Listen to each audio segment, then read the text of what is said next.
Fantasy Sports Podcast. Before we get to our second segment, I do want to remind you guys that again, if you want to interact with the show more directly, continue to make yourselves available to the Super Chat, Super Thanks, and Super Stickers features here on YouTube. Great way to contribute to the show.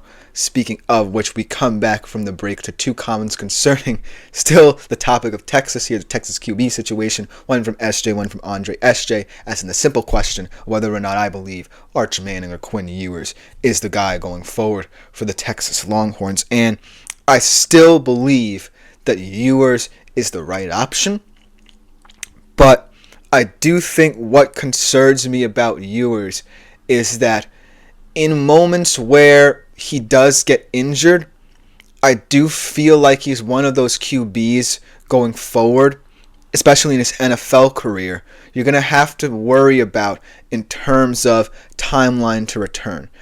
I actually believe that potentially he could have set out the Oklahoma game, maybe come back, but that would have been asking him a little bit too much. But I still think that he's the right guy for the job because, as we saw, Arch is like a nice project right now. Just getting him out on the field for 2.5 games, 2.25 games was a nice thing to have. But I just don't think that for this tough SEC run, he will be prepared for the rigors of that. Quinn, not for nothing, yes, he's not looked good since his return, but Quinn just has that experience, and I just feel like as the season progresses, he'll find his way back, as Andre, though, does say he doesn't look like himself, and that is a concern. But I still give him the edge over Arch just because Arch hasn't seen anything approaching an SEC defense, because not for nothing, Georgia has a tough defense, but there will be tougher defenses as well. They still have Texas A&M at the end of the season. Arkansas and Kentucky are two tough games. Even Vanderbilt, if they can turn that into a shootout, it's a very tough game for them. But at the end of the day, I still think Quinn Ewers is the man. Just has that experience, knows what he's doing. When he has a full time to really process what's going on in the game, as we saw in that second half, did look a little bit better. But at the end of the day, I think the answer to the question is Quinn's the guy going forward, and he ultimately has the most upside if they get to a national championship game.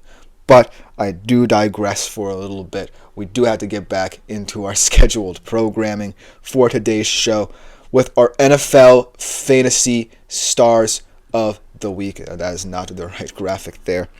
I do think I don't have a graphic, but we will go into this segment just talking about some of these stars of the week. Now, these four guys right here, maybe not the best at their positions, so to speak, but I do feel like they had very vital importance in terms of overall team play as well, because 4 or 3 out of these 4 teams that these players are on were in pretty precarious situations, and they needed strong performances from some of these guys. Some of these guys may be unexpected, but still needed performances from some of these guys to really get them back on track, especially the first guy that I want to talk about. And like I said, when I talk about my favorite teams on here, I'm not biased. I could have picked any of several quarterbacks. I could have picked the young Drake May, who showed a lot of moxie in that loss to Jacksonville abroad. I could have picked Jared Goff, another almost perfect game, a perfect half, before only player in the NFL to date to have 2 perfect halves throwing the football. I could have picked any number of one, but completely unbiased. Perhaps the most impressive performance of the week in fantasy perspective, even though it wasn't necessarily the most pretty in terms of point production, was Geno Smith. 18 of 28, 207 yards, 2 touchdowns, 17.78. And not for nothing, I'm still shocked that at least in my league, Geno Smith is still on the waiver wire. He deserves and warrants some sort of start week in, week out for your fantasy squad, whether it be in a flex role in a deeper league. As Andre said, Stroud was right about May. The kid is phenomenal. Like, nothing on May here. But I do want to highlight guys who are the reason that their team won. May for what it's worth, is in an incredibly dire situation and has looked really impressive regardless of that dire situation. But at the end of the day, I do think that fantasy value, as honest, I'm going to be honest, bro, I thought the Falcons were going to destroy you guys. Me too. I had a lot of trepidation going into this game because the Falcons were a hot offense. But Geno really stepped up to the plate. I'm shocked, like I said, that in some leagues he may still be on the waiver wire. This definitely was not his prettiest game, so to speak, as far as that is concerned, but it was his most efficient. He did not throw the football as much, but he made the most of it. He had some incredible throws, including that pass to end the half practically to DK Metcalf in that second half drive. But at the end of the day, what really impressed me about this performance from Geno from a fantasy perspective was I feel like what people aren't getting is that, yes, it's concerning for a quarterback, especially of Geno's age, especially behind that offensive line to throw the football that much, but he still is perhaps the most efficient quarterback with that sort of offensive line in the league. Not for nothing, that offensive line also performed pretty well. As Andre said, he's on waivers in mine, which is still shocking to me how he can be. So, Geno Smith, just wanted to give him his flowers. Could have picked anyone, really. But Geno Smith, an important game for his team, really efficient.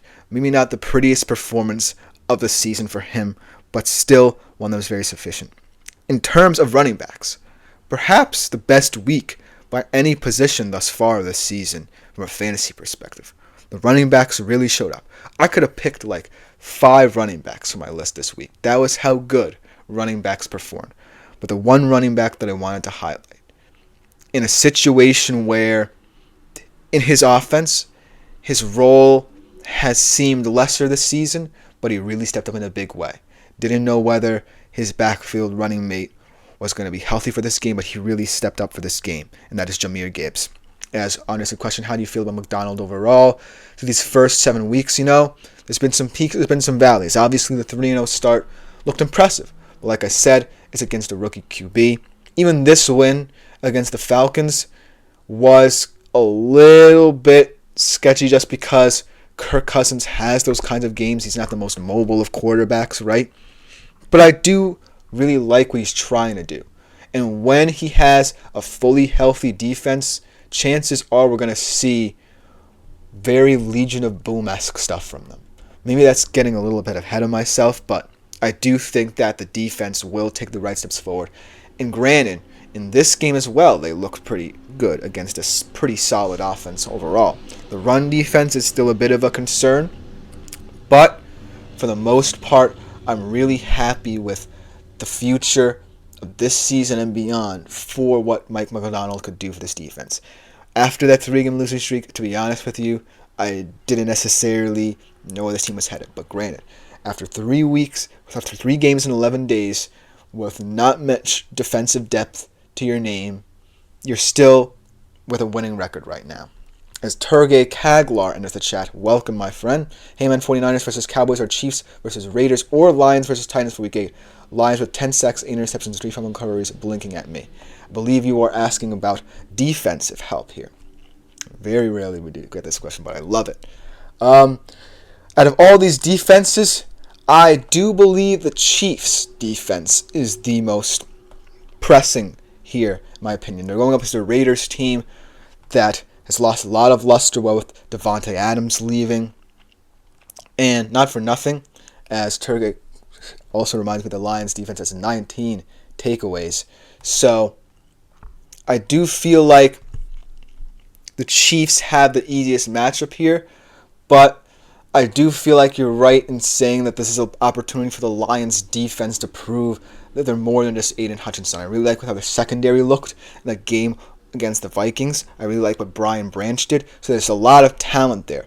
But if you want my honest opinion, I do feel like the Chiefs have the easier matchup, and Steve Spagnuolo is just a defensive genius who I can't deny in these situations. Sometimes it's more about the defensive coordinator than the actual defense, and it might not make that much sense from a fantasy perspective, but that's what I ultimately feel. But thank you for your question. Getting back to my NFL fantasy stars here, talking about some surprising guys here. this guy certainly surprised me. Here's an interesting stat. Before yesterday, no Dolphins tight end had caught a touchdown since Week 12 of the 2022 season. That's a Mike Gesicki era, for those of you watching, until Jonnu Smith did it.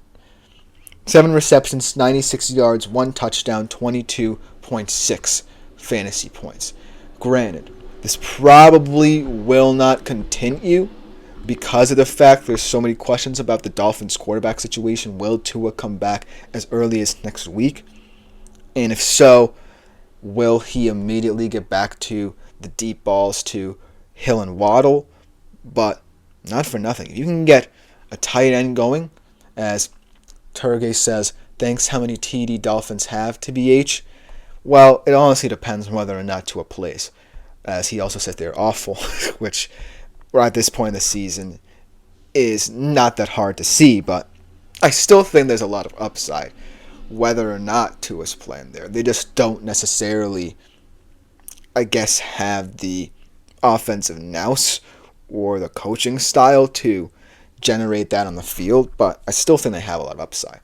But going back to the point about Jonnu Smith, if they can get those tertiary, secondary players going, then you may have a chance to get back into it, because the AFC East is in shambles right now, and if you want to sneak into the postseason, you can if you play like a team that wants to distribute the wealth. But that's all up to Mike McDaniel's play style. So, in terms of touchdowns, I think they'll score with Tua about 3 or 4 without him. I don't even know if they score. Maybe 1 like they did this past weekend, but who knows. And the final one I want to cover here before we have to take a quick break is Brian Thomas. Really impressive performance abroad. His second game abroad. 5 receptions, 89 yards, 1 touchdown, 22.1. He's working up. And so when I look at this performance from Brian Thomas, I see a path forward where maybe the deep ball isn't as much of a concern for Jacksonville. Maybe it's just the benefits of being in London longer than the Patriots were, and thus being able to acclimate a little bit better. But if the Jags start going on a winning streak, which granted they could, they don't have the toughest of schedules coming up. I do think that at the end of the day, it's going to come down to the connection between Lawrence and Thomas here.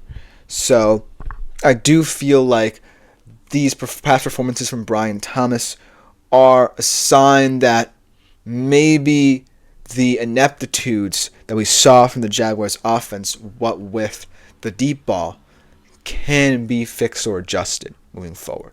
Let me know what you think in the comments about my NFL fantasy start. But coming up next, if you're a college football fan, you want to stick around. We're going to be talking about our college football fantasy stars of the weekend right after this short break. Looking for your daily